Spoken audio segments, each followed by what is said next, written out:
30분쯤 포항시 북구 송남현의 한 축사에서 불이 나 40여 분 만에 꺼졌습니다. 이 불로 다친 사람은 없었지만 시설 430제곱미터 가운데 300제곱미터가 탔으며 축사 안에 있던 개 40마리가 죽었습니다. 경찰은 전기적 요인으로 불이 난 것으로 보고 정확한 화재 원인을 조사하고 있습니다.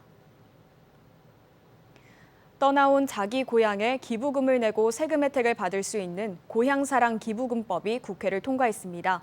재정 위기를 겪는 지방에는 가뭄의 단비 같은 소식인데요. 양관희 기자가 보도합니다.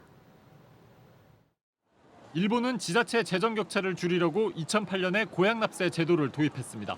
첫 해 814억 원이던 기부액은 10년 만인 2018년 5조 1,200여억 원으로 63배 늘었습니다. 우리나라도 지방 소멸이 심각한 문제가 되면서 지난 2017년 문재인 대통령 국정과제로 고향사랑 기부금법이 처음 발의됐지만 무산됐습니다. 이후 4년이 지난 어제 고향사랑 기부금 법안이 국회 본회의를 통과했습니다. 기부자는 2023년 1월 1일부터 자신의 주소지를 제외한 자치단체에 자신이 원할 경우 연간 500만 원까지 기부할 수 있습니다.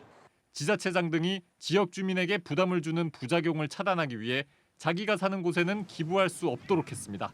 기부자에게는 세액공제 혜택과 답례품이 제공됩니다. 10만 원 이하 기부금은 전액 세액 공제되고 10만 원 초과분은 16.5% 세액 공제됩니다. 100만 원을 기부하면 24만 8천 원을 공제받는 식입니다. 답례품은 기부액의 30% 범위에서 최대 100만 원 이하 지역 특산품 등으로 하는 시행령이 만들어집니다. 김부겸 국무총리는 SNS에 인구 감소와 재정 악화로 소멸 위기를 겪고 있는 지방 소도시에게 가뭄의 단비 같은 제도라고 설명했습니다. 고향사랑 기부금법은 2023년 1월 1일부터 시행됩니다. 갈수록 심화되는 수도권 집중 현상으로 지방 소멸 위기감이 높아지는 가운데 이번 법안 통과가 열악한 지방 재정 여건에 조금이나마 보탬이 될 수 있을 것으로 기대됩니다. MBC 뉴스 양관입니다.